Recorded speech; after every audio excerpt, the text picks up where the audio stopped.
It's Talk Erie and the Joel Natale Show, live from our Kingdom Financial Group studio here at 5th and State. We're having the crucial conversations that Erie needs, and I'm really excited to have back to our show Deonte Cooley. He's an educator. He's an activist. You might see him on Blacksis Media. You might see him on... on Wednesday nights on the YouTube for City Council. Council. Yeah. You're usually on there. Welcome, Deonte. Appreciate it. Thank you, man. Thank you for having me. I appreciate it. It's always, I always appreciate being a guest here, and always welcome to come back anytime you ask me to come. So thank you for having me. All righty. So something has, I got to get to it right off the bat, because something has turned in your mind about agency, right, and about empowerment, if you will, when it comes to minority young people and the trades. So right. Can you start when you started thinking about this, and what prompted you, what occurred to you that said, there's some opportunity here? So honestly, it's like, I'm not exactly sure where the idea first originally came from. I went to Central, graduated in Central, so it was always trades. Did you do CTE there? But I did auto body. So nice. Yeah, it was auto body. So did you ever work it? No, I didn't. I went right to college playing football. You know how much they'll pay if you are good at that? Yeah, and they told us, like, we was thinking BMW shops and going, like, all the opportunities that they were talking about could have. And that was important to me at the time because they emphasized it at Central. Like, go to the shops. We had, like, the work steady programs where you would be able to do co-op. You do half a day of school, half a day of work. Like, I had a cousin who was at Gary Miller, to do stuff like that. So there was a point in time to where I feel old saying this. Like, my generation of students was like, we want to learn how to work with our hands. We want to learn how to, we used to take bikes apart, put them back together, lawnmowers apart, put them, stuff like that when we were kids. So like, and then thinking about the trades is, again, when you mentioned going to city council meetings, there's been plenty of times where I go to the city council meetings and you hear people complaining, we don't want hotels here. We do want hotels here. We're built right across the street. If you look, and they're building the flagship commons, you know what I mean? They're rebuilding everything in Erie. And a lot of people are complaining about who's making the decisions to make it happen. But it's still being built right down the street there. Got the connector going, to the water. So it's more or less like, how do we take advantage of these opportunities? And then when you hear some of the council people say community benefit agreements, and it's like, well, if we can figure out ways to where we can get our community involved and pay for them to do the jobs and have the skills, then we'll vote yes for the hotels and we'll vote yes for these things. And it got me thinking, like, well, even if we say yeah, who's going to build it?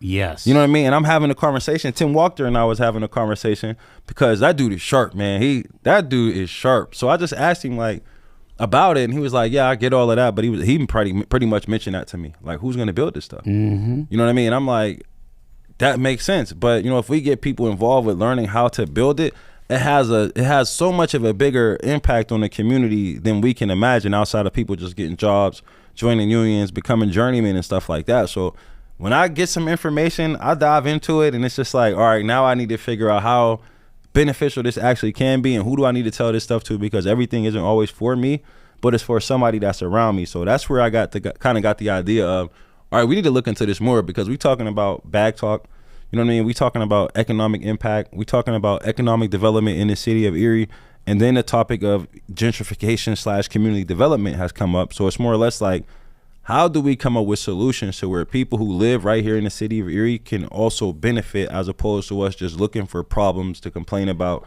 or people to kind of crucify for trying to increase their investment portfolios while also having an impact on the city that they live in. This is what I'm not going to be gushing over you, but I might be a little. This is what I appreciate about you, because you instantly... You're recognizing the problem. You're instantly going to solution. Right. And unfortunately, too many voices, they can articulate a problem and don't want to do the heavy lifting on the solution side.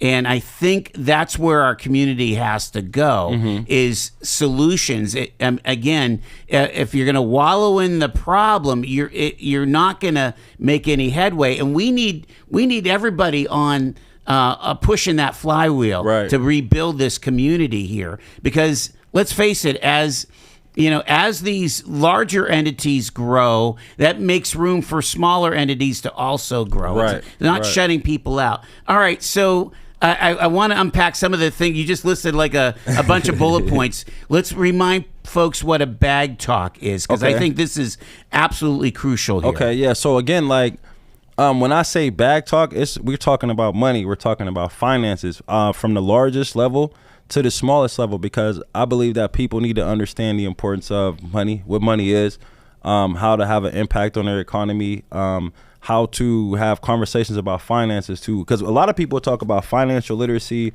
we'll talk about generational wealth, but we don't break it down to the simplest form. You know what I mean? So when I say bag talk, I feel like everybody's somehow or some way or another trying to get to a bag.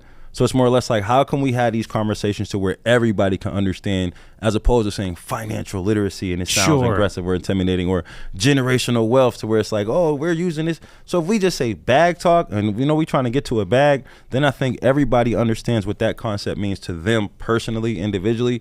And then it's just more or less diving into that conversation. I tell people, like, don't feel intimidated if you don't have, even if you're earning $1 every day or $5 every day, understand the importance of earning, compounding, saving, budgeting, investing, and all of those things, and never ever have too much pride to have a conversation with somebody who has more than you, because I feel like the pride and the shame is what stops a lot of people from understanding money. And I feel like, from what I've learned, people with money and who are earning money, they love to have conversation with other people who are interested with money on how to earn it, how to save it, tax breaks and stuff like that. But I believe there's a demographic of people who don't know how to have those conversations because they don't know how to define it. So I'm looking at it more or less like, if we can make bag talk popular around here in Erie, and let's say, for instance, somebody who feels like they don't have enough runs into you, and like, hey, let's have some bag talk. You're like, oh, yeah, I know what that means. Yes. You know what I mean? As opposed to me saying, hey, Joe, can you help me be financially stable and free? You might be like, I'm not a financial advisor. Well, and half the time it's going to be learn from my mistakes. Right. I started my career at $5 an hour on a small AM station in Dunkirk, New York. If I would have put $20 a week away when I was 22 years old, they say you'll be a millionaire by 65. Believe me, I will not be a millionaire by 65, because I didn't do those basic blocking and tackling kinds of moves, you know? Right. And again, you talk to people that really care about the quality of life for our neighborhoods throughout the city, and they're going to talk about, saving. They're going to talk about credit scores. Again, learn from my mistakes. Don't. Back when I was in school, they were giving away two-liter bottles of Pepsi if you signed up for a credit card. Yeah. I mean, how ridiculous is that? Sign your life away for diabetes. For diabetes. I mean, and that's how dumb I was back then. That kind of thing. I got a Sears card. Sometimes I bought laundry detergent on the card. Right. How ridiculous. Right. But you make these moves. And so, I mean, I think a lot of folks would love to say, learn from my mistakes. This is what you need to do. These are the simple moves. You mentioned something when we were off the air about we're always going for the home run. Yeah. Instead of just trying to get a single. Yeah, man. Like I read The Compound Effect by Darren Hardy, and it talks about the little wins and those 1% every single day. But again, we live in a city where I believe like a lot of people want to have the grandiose idea. We all want to have like the magic answer that's going to solve the biggest problems, and we're not even realizing that the little solutions that we can accumulate will turn into big solutions. And if everybody's doing something to have a small solution, ultimately it will be a grandiose thing. But I just believe that right now there's a mentality of us, and I'm not going to call it bad, I'm not going to call it good, because there are a lot of people who have a good heart. They have the intention to serve and want to do better. But a lot of us are just looking at it like, how do I eat the elephant in one bite, instead of realizing I have to eat the elephant one bite at a time. And it's a mindset thing. Sometimes it's a pride thing. Sometimes also it's an ego thing. But we need to acknowledge the fact that we recognize it, and it's continuously causing problems for us if we don't minimize the expectation of what we're trying to solve, and everybody take a little part, as opposed to us all just trying to save the world in one day. Yeah. I want to shout, you were mentioning, everybody wants to be an entrepreneur or a social media influencer. And we have some amazing entrepreneurs, minority entrepreneurs. I'm thinking of, the cafe 710, right? Mabel, Mabel, and again, she's She's a phenomenal entrepreneur. Right. She has a strong business sense to the point that she's kind of a serial entrepreneur. She's got nonprofits that she's doing. She's doing the poetry and so on. And so I could just think of like a young person who likes to bake and say, I'm going to start a store. Well, maybe that's not your personality to take on all of that. But you could certainly go work at the bakery at Giant Eagle and show up for work every day, right? And do the work and serve the people, and learn the principle of business as well. You know what I mean? Because a lot of people will go to a job just to work and not realize that, like, not only is it an opportunity to work and earn money, but it's an opportunity to learn. If you have aspirations to be a business person, if you have aspirations to be an entrepreneur, then it's like, okay, not only am I going to work the shop, but I'm going to be talking to the owner about the orders, the supplies, how much flour are we ordering, how much sugar, why is it that you're making sure, why are we throwing away food, the food that we throw away, why are we tracking these things, why do we have, what did you say, what do you mean when you say profit loss and things like that as a young person? Because the earlier you start learning or having these conversations, the better you will be. And it's crazy, like, we used to talk about this type of stuff when I was in high school. Like, Mr. Warros was my economics teacher, you know what I mean? And I'll never forget, he always talked about economy and economics. And then you have different teachers that teach you to be curious and to just ask as many questions as you can until an adult gets tired of it. And I believe that's how we can learn, but we have to encourage that behavior as well from younger people. And even it's to the point now to we're adults, because I believe that because of the way the education system was, let's say 18 years ago, the No Child Left Behind thing, like, a lot of adults don't even understand how to learn or to ask questions or to be curious. So I think that sometimes we even expect adults to understand simple things when they don't, and we don't even consider the fact that the education system may play a role in why certain adults don't learn as well as others. But you light up when you talk about your old teachers. Oh yeah. The public school system served me well. And all my teachers believed in me. I believe all my teachers believed in me because I always ran my mouth. Always had something to say. Always ask questions, but I always wanted to answer a question. Like, when they say it's time, who's reading? But you had to put yourself in that way to receive. Yeah. What was your pro tip as being a good student? So I will say, like, my family, my grandfather, my aunt, my uncles and stuff like that, like, they rewarded good behavior and discipline bad behavior. You know what I mean? So it was like, and then I have a competitive spirit. Me and my friends, we always competed who would get the best grades, who would get the highest highest GP. I got a 3.3. Oh man, now I gotta get, we trying to, like, when they used to break down the math teachers, like, we want to be the first person to so get you weren't afraid of being called a nerd? What? No, listen, I call myself a nerd to this day. I love the fact that I was smart. Like, when computers came out, I was the first person to learn how to, like, download stuff and burn CDs and fix computers and do the chat lines and Google stuff. I remember MapQuest, like, printing out maps and stuff when a lot of my friends was like, they didn't know what. So, like, growing up, a lot of my friends relied on me because I was smart and I was educated. But we always push each other to be smarter than one another. I just always wanted to be the smartest one. And then when my grandfather rewarded me for that, my aunt rewarded me for that, my uncles rewarded me for that. So it's like, yo, hold on, you telling me I can get good grades and make money? You know what I mean? I can get good grades. And, like, my aunt, I remember my Aunt Gwen, she when I turned 16, I got my driver's license, I had a job. She had an old car, and she just was like, let me see if you can drive. We went to the gas station, put some gas in the car. She's like, okay, take me to the house. So I took her to the house. I'm like, all right, what am I gonna do? What am I gonna do? She was like, that's yours. That's your car. Wow. That's yours. Just pay the insurance. But because I'm proud of you, you go to work, you earning money, you get good grades in school. So, like, yeah, I was always rewarded for being smart, having positive behaviors. And then in the Erie community, like, the community centers, like, they rewarded positive behavior. You used to take your report cards. You can go, and I was a big kid.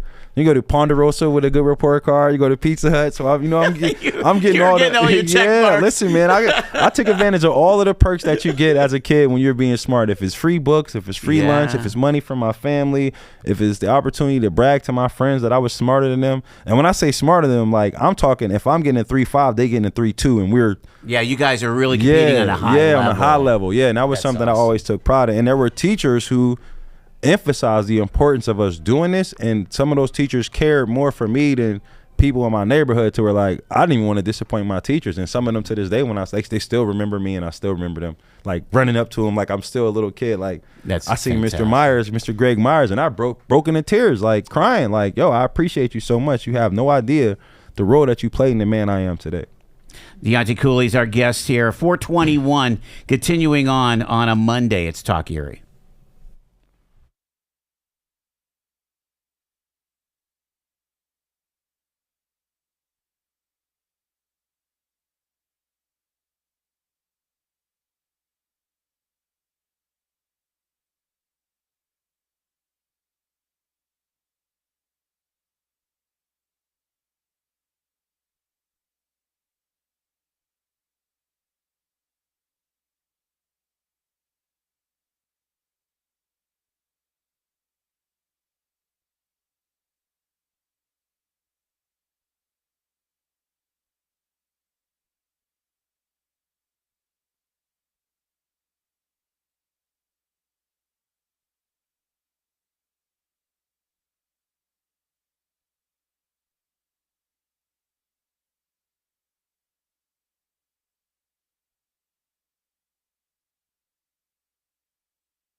Talking about getting more young people involved in the trades. Deonte Cooley is with us here.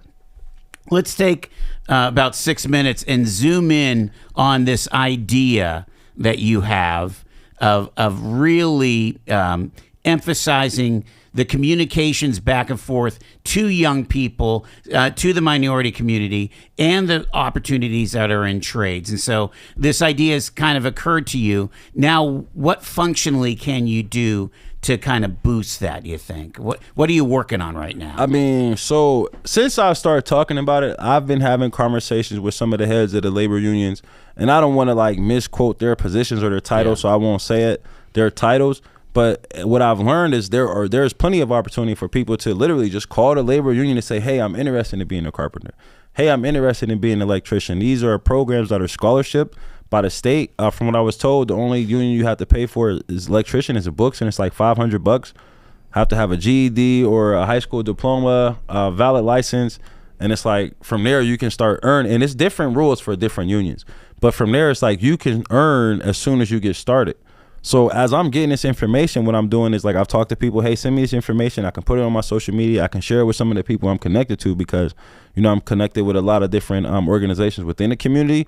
So my role, I guess, right now is just pretty much to be the bridge and to be sharing information that people maybe had questions. I'm the type of person where I'm going to ask the question everybody's thinking, but nobody's going to say. Okay. You know what I mean? Yes, or go get the piece of information. So now it's more or less like, how can I use my platform for the people who are paying attention to me to offer them valuable life-changing information? And I think because I speak on serious issues and on, you know, serious levels of different things, a lot of people will be paying attention and believe that like, yo, if he said it, it's true and it's real. So the people who are receiving the message can pay attention, and the people who need to issue the message can, you know, send it to me to give, because from the conversations I had, there's a need of workers. And if you look out the window, like it's redevelopment here, it's redevelopment right down the street, it's redevelopment all over the city of Erie, and new people are getting new projects. Because Erie Events just got $9 million for the market. Right, house. exactly. Somebody has to build that. Bayfront Eastside Task Force, they're proposing a housing project on 6th and Parade Street. Somebody has to build that. Then somebody has to put the electricity in there. Then somebody has to put the sprinkler system in there, and then the HVAC and all of that stuff in there. So if people from here sign up for it or they don't, it's gonna happen, right? So it's more or less, how do we figure out how we can get involved, how we can I want to say force people to take these opportunities seriously and take advantage of them before somebody else comes and does it. And then we don't have, not only do we not have a place to live, but we don't even have people who can earn or people who can build or people who can fix and repair. So then ultimately that will take more out of our community if we don't put the emphasis on the importance of people who live here. This is not a black thing, white thing, race. This is none of that. It's more or less like people who live in the city of Erie who have the opportunity to take advantage of how the trades and the laborers can have an impact on our community economically, and even like to build a relationship. Everybody needs to be understanding the importance of this. And if it's not for them, to be passing it along. Because Sure. I don't have any plans on, I would love to learn for myself, but I'm not going to go into a trade and join a union because there are other things in my future for me. Sure. But I know that I will need some of these people when I start coming up with plans to say, hey, I need a couple plumbers, who can I call? I need a couple electricians, who can I call? And I want to make sure that the people are ready for the call when the call comes. So why not put the information out there and then go talk to the people who some people may be intimidated to go speak to, and then bridge the gap and be the bridge and do the warm handoffs and whatever that looks like moving forward. Talk about too, you know, where the educational institutions might come to play. You know, they have a welding program at EC3 up at the Votech. You know, obviously there's the career and technical stuff at Erie High. Right. McDowell Manufacturing. Right. You've got all of Erie County Technical School. Corey has technical. Right. I mean, do we just need to wave those flags even further? I think that we need to put more emphasis on it like we put emphasis on everything else. Again, when you see young people doing things they have no business doing, it gets publicized. There was a fight at the basketball court. Right. Goes crazy. Yes. There are programs at Erie High where they can teach these students these same skills. It's not going crazy. You know what I mean? I worked at the Erie County Technical School for the last quarter of the year, and I was teaching the leadership classes. I had no idea that that place existed, or the skills or the trades that they are teaching young people, but it exists. I remember. Can you go after high school too? No, you can't. That's the thing. So you can't go. It's in high school. Yeah. And then I remember having a conversation with Teresa Zumagala, and she took me on a tour through Erie High, and like I went to Central, and I didn't realize all the improvements and things that's going on over there. But we don't talk about that. But if a fight breaks out in Erie High, whoa, we'll talk about all of that. So again, well, this is why we're trying to shine this light. Yeah, we need to put more emphasis on the importance of this, and that's why I'm like talking to some of the labor and trade guys, because they're not aware of how impactful they can be if they start visiting these places a little bit more often, or going with different people who can steward them that are more familiar or popular with the people they're trying to engage with, if that makes sense. No, yeah. I mean, you do. We are in an age of influencers. Right, right. So we need a Deonte Cooley to say, hey, this is what's out there. Here's what's available. You need to check it out. And let's put the cookies on the bottom shelf. You know, here's the website. Here's the phone number. Here's the person that I personally talked to. Right. Right. You know, you're kind of that connector person. Right. And then also what I'm doing is trying to get other people to come alongside me, because I don't want to leave it all up to myself. And again, other people are interested in doing this type of work, but we need people to be doing it. And if not you, then who? All right. More with Deonte after the news at the bottom of the hour. It's Talk Erie.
We've got Talk Erie and the Joel Natale Show live from our Kingdom Financial Group studio here at 5th and State, right in the center of Erie's Renaissance. And we want to have Erie's Renaissance apply to as many people in Erie as possible. That's why we have Deonte Cooley here with us here. He is an educator. He is an activist. And I want to tie in on that activist for a second here.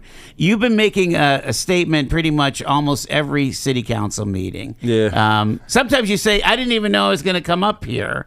Tell us a little bit about your philosophy or what you're thinking when with that public comment period at council. Okay, so the way I look at it now is like, since we've been going down there, it's been more of a popular thing. Like, more people are coming down there. There's no doubt. More people are paying attention. More people are watching on YouTube. And the reason why I felt like we should start going down there in the first place is it's public record. You know, we're making moments of history every single time we come down there. And then you have the opportunity to address the entire council as well as the mayor about an issue that maybe you have observed. So I feel like this is not just a social media cry for help or a social media complaint. This is not just a, hey, I'm going to send you a private text message. This is pretty much like I'm putting it on the record that this is an issue for our community, as well as with a solution of how we can solve the issue, or saying I'm making myself available to have a conversation afterwards. So it's more or less like using the platform for what it's for, because that is what it's for. When you talk about public comment, there's not a thing that they can say you can't talk about when you go in there for that segment. You just have to hold decorum. So I go in there and I take advantage of the platform. I take advantage of the opportunity to use the platform to inform not only the people who are sitting there, but the people who are watching, people who are paying attention. And that's also why I share it on my social media, because the common person may not watch that on YouTube, or the people who are in my neighborhood or in my community, they don't understand that. So it's more or less, I'm educating people on the things that you can and you cannot, or you can and you should do when you're having issues in the community in which you live in. The only pushback I would say is that I'm noticing some commenters, they're reading from their phones and it almost seems like they're all reading the same script. Is that happening a little bit with some of the organized groups? So honestly, I'm not moving or a part of any organized group, but I have noticed that as well. And I think it's because a lot of people either don't realize or understand how long or short 3 or 5 minutes is. Okay. You know what I mean? But I look at it like this, because that would be a strategy that I would use if I was trying to drive home a serious point. I would have a script on the panel, and if it was 3 pages long and I had a group of 20 people who was willing, every time my 5 minutes was up, I would just put an X there, and the next person would come brief from there. That's if we were all there for the same reason. Yeah. But I never go down there with a script. Anytime I have my phone, it's to check the time, because like I said before, I feel like I've been robbed of my time. You're running. Oh, so you're running the timer. I usually have a timer on my phone, and Wow. when I'm tapping it, I'm not tapping it to read. I'm tapping it because a light is going off, and I want to make sure that our buzzer is going off at the same time, because if not, I'm going to go until I hear mine, or until they say they bang the gavel and put me out of there. I'm going to shout out a council member's name. I don't mean any disrespect, but you got some pushback from Council Member Horton, Andre Horton, about I can't be down here for 5 hours on a Wednesday night. Would you respond to that? Yeah, absolutely. I would respond to that, because you signed up for that. And like, even when one of the times I went down there and I said, if it takes for us to hold this place hostage, because I will get 100 people down here to use up 5 minutes of this time, and that's 8-something hours. Like, you can't regulate what we're saying as long as we are not breaking decorum. And I asked Dr. Titus that at the last meeting, because somebody was cut off. And I'm like, yo, when I come down here for my time, I'm allowed to use my time as I would, right? So again, and I know, like, people can say yay or nay, whatever. Like, had it not been for me, it wouldn't be that many people coming down there for as long as they would, making that many comments, because it wasn't like that prior to us going down there. So I know that I take a lot of blame for those meetings being that long, but at the end of the day, you're a public servant, right? And if I would have won the seat, I would have had to sit down there and wait there for that 5 hours as well. So I definitely get it, because I have a hard time sitting still myself. You're right. So I understand where Andre is coming from when he said this 5 hour stuff is too long. But at the end of the day, that's just like going to work and saying, I don't want to do my job anymore. Like, it doesn't matter how you feel about it, because you're serving the people, and the people want to speak, and we get 5 minutes. So if 100 people want to come down there for 5 minutes, and that's the way the meeting is structured, and 5 times 100 is 500. So Yeah, that's, you know. they have it within their power if they want to restructure the meeting, if they want to go to 3 minutes or keep it to 20 speakers, or they can do whatever they want to do. They could pass an ordinance if they want to. I mean, if they want to, it had to get voted. But then how would that look for the people that you serve? There's no doubt. You know what I mean? It's like now the mayor seems to be encouraged by all the public engagement. Yeah, I talked to the mayor. We had a conversation. Even after like I came down there hard at her. That's one thing I love about the mayor. Like she has a really good spirit. You know what I mean? And a strong one too. But yeah, she encourages it. She told me if I got to sit here for hours and y'all come scream at me, we can do it this way or we can go about it different ways, but I'm open to it because it matters.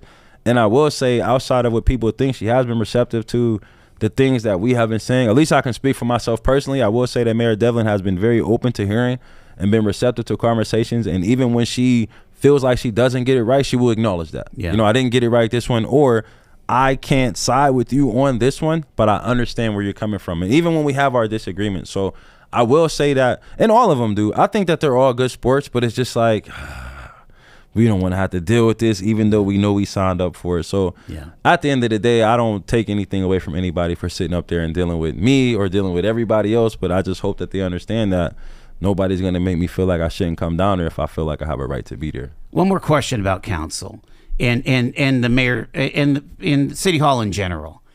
Can City Hall be a force of good for what you're talking about? Because I don't ever hear about ordinances that are talking about, workforce development or, improving the economy. I hear things about, voting down the market house before they vote for it, or kind of social justice things. Right.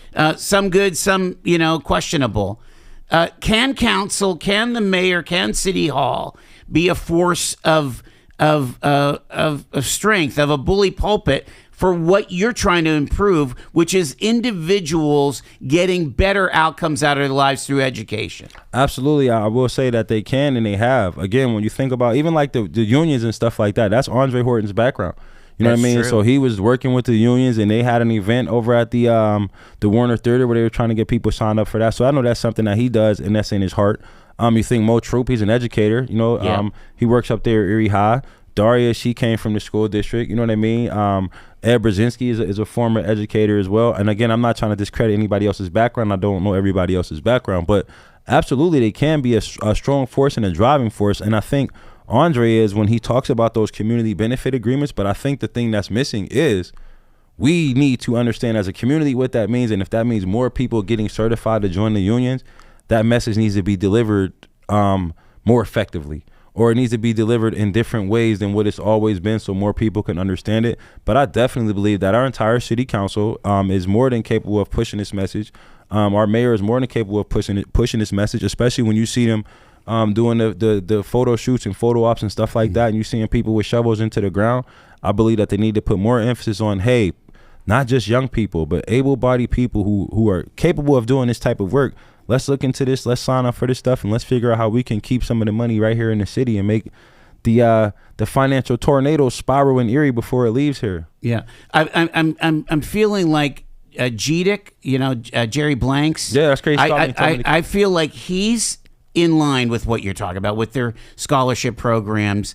Do you feel like, let's say, Diverse Erie, Gary Lee, are they providing? I'm trying to look on the solution side, right. Either on a funding or an actual education, whether it's EC3 or community school, community schools model, and the community centers. Can you package that all for me? Absolutely. I honestly think that a lot of different people are working to collaborate on these things, and I believe I said this before. It's like a generational thing, because there are a lot of new emerging leaders in Erie. You know what I mean? And even when we think about our new administration, like, on the younger side, and more people are open to collaborating. So when you talk about the Gary Lees and you talk about the EC3s, there are people who serve on those boards and who are part of those organizations who are having conversations. You talk Dr. Ben Wilson over at GCAC, having conversations. Gerald Blanks just reached out to me. I seen him at the Erie picnic, the Erie Club picnic. He's like, hey, we need to get in touch with one another. So I think right now we're at a point in time where the young emerging leaders in Erie, or even the new emerging leaders in Erie, are open to having collaborative conversations about how we can get this information out there. And now we're leaning on one another's resources and networks to say, okay, whose job is what? To where it's like, okay, Deonte, you can go talk to these people and do X, Y, and Z.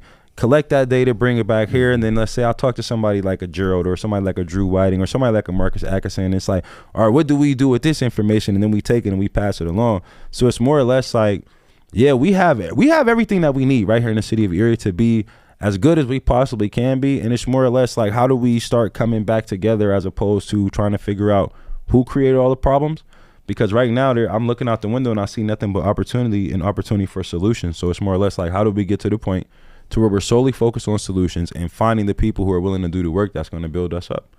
You realize how incredibly optimistic and positive what you just said is. It's possible. I mean, I mean, this is not complaining or whining or victimhood. This is like, the opportunity is there. We have everything we need. Yeah. That's an incredible statement. Absolutely. I mean, look around. I mean, legitimately look around. Like, you see as opportunities here, you got new restaurants coming, even for things that don't make it. Anytime something doesn't make it, I just look at it for opportunity for somebody else to come in.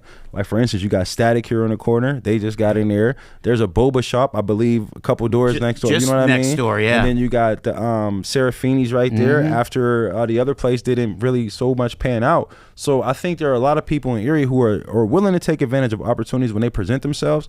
And as long as we can focus on that and then figure out how to help the people who failed at the opportunities be better, as opposed to just sweeping the floor with them, we will have opportunities to grow and we can share experiences and learn and build from that. And I think, again, this is not just me. This is the generation that I'm a part of. We are all thinking like this.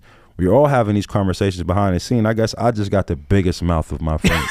You know what I mean? Because I'm connected to a lot of people who you mentioned, and a lot of people who, like, I just seen Casey Coratori walk down the street, Drew Whiting's on his live stream. So it's a lot of people who are willing to do the work. I'm just like, I'll scream it, I'll say it, because there might be some people who will only listen to it from me, and we're all building. So I'm optimistic because I see the good, I feel the good, I'm connected to the good and the opportunities. And it's even people like yourself and like the different guests that you have here, and Dr. Matthew Platts and the different things that he's doing.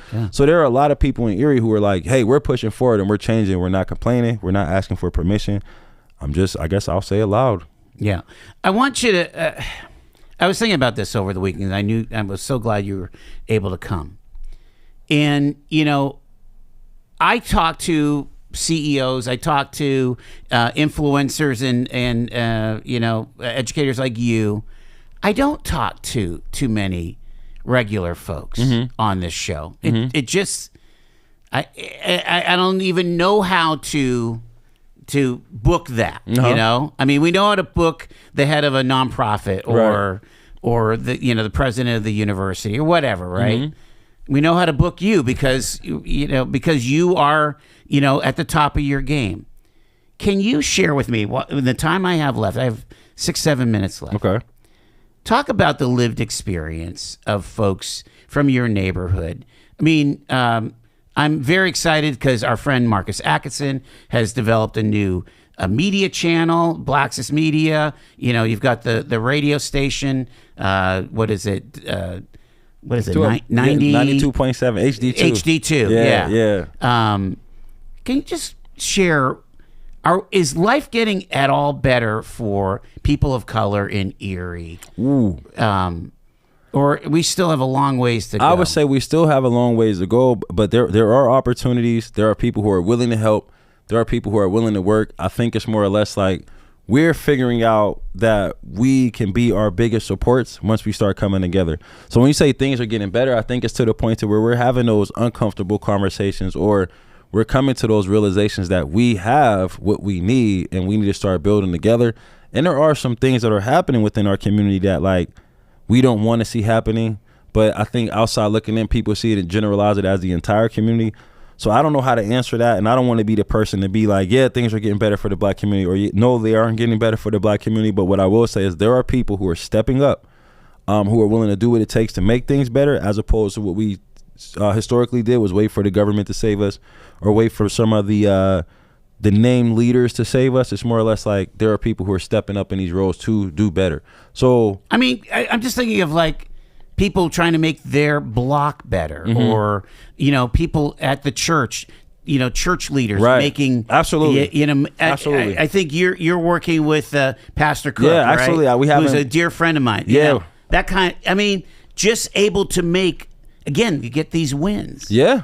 So again, I'm doing something at the church tonight up there at Greater. I was about to say Greater Calvary Second Baptist for Yes. Pastor Cook, with the young men of the community. Pastor Cook is doing great things in the community. Then you talk about some of the organizations or some of the entrepreneurs. Like, people are giving back, putting in.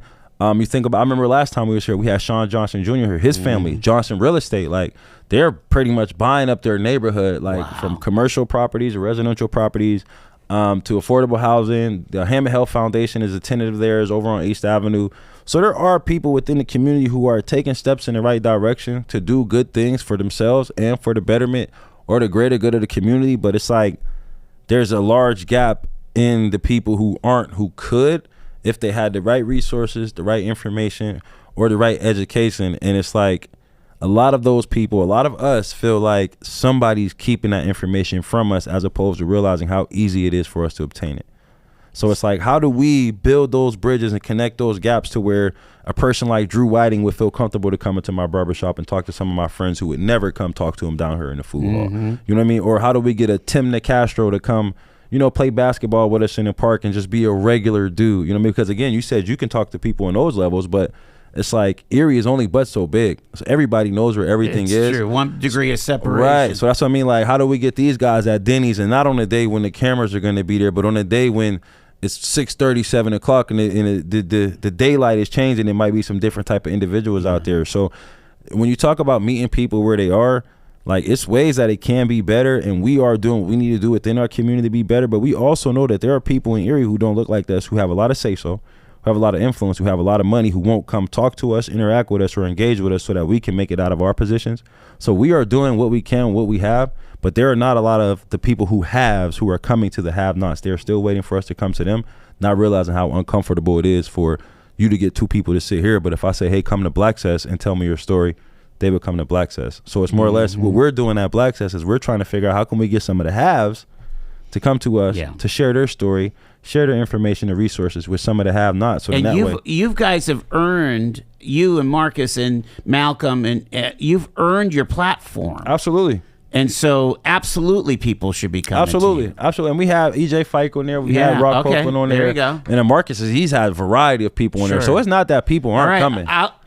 I'll accept any invitation I get. I'm gonna hold you to that. Yeah, so it's not that people aren't coming. No, it's more or less like we're building up the platform 100%. Well, for more it's people new. to see. Yeah, it's a new, for more a people new to see this project. is possible and Well, this is happening. again, tell folks where they can hear Deonte. So listen, man, on Black Cess Media is WICU 92.7 HD2. I have a show running every Saturday called The Cook Up, where we cover 5 different topics. And then every Monday you can catch Malcolm and I's Social Impact, Plight of the Black Man in America.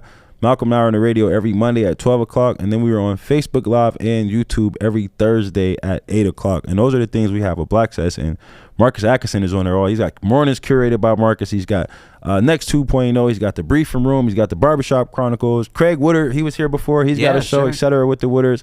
We got Lone Sav. He's mixing music on there. So yeah, and it's increasing. So yeah. Are you able to get it as an app or a stream? There's a Black Cess Media app you can download on the Google Play Store or Apple's Play Store, or you can go right to the website. It's blackcess927.com, and you can just play it. Yeah, so it's available, and some of those shows that were pre-recorded are on there. So yeah, it's just spreading information as much as we can and being honest about it, being transparent about it, and being informative, because I'm not the type of person who's going to sit around and complain if I don't have a solution to hand.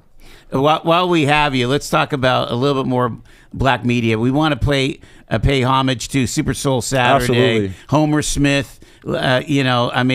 Again, I've known Homer for almost 50 years. Yeah. Again, I grew up with Bobby Kay. God rest his soul. We just have to continue to communicate. Right. And use our influence. Absolutely. And that they played a major role in the development of Black Cess. And Marcus always makes sure that he recognizes that. That's awesome. Like, this is not to compete with anybody. It's more or less like, how do we enhance what we grew up seeing and hearing? And that's what we aim to do, and that's what we have been doing. So and again, shout out to you for always having me as a guest on. I think this is like my 3rd or 4th time being on here. It's always a great conversation, and I just appreciate the opportunity to spread positive messages, be a voice for my community, to my community, and just figure out different ways that we can grow and build. They could watch your videos on YouTube and on Facebook. Yeah, so YouTube, like yours. The Facebook, Yeah. they disappear every 30 days. For the YouTube, any live that Malcolm and I do, they're available on our YouTube page. And your dog walks are on. My dog walks are on Facebook, so I do those every single day. I do the dog walk every single day, and those are live. So I think those disappear. What's your name of your pooch? So I have an American Nikita. Her name's Italia. Yeah, she's huge. Yeah, big old baby. But yeah, she'll be 6 in January. Oh yeah, we've been going on dog walks. Well, I've been recording it for the last 10 months. Well, 1 month I took a break, but like we've been going 10 months, and the conversation is all geared towards health. And then now I got my recording device, so now I can get a recap of what the dog walk was about. So I'm having fun with it, man. Yeah. And you're using some of the AI to capture. Yeah, I am. And format it. Absolutely. I love what you're doing. That's why we wanted to have you here to get an update. I think, again, I just can't say enough about that education being like Senator, said, and it's like magic. It really activated what you're able to do. It activated what I was able to do. Shaney, all of us, we got so much about what we learned in school and those amazing teachers that saw something in us. So. Shout out to anybody who is a teacher, because you definitely matter. You do. Deonte Cooley, thank you, sir. Absolutely. Thanks for having me. You got it. It's 5 in front of 5. Talk Erie and the Joel Natale Show.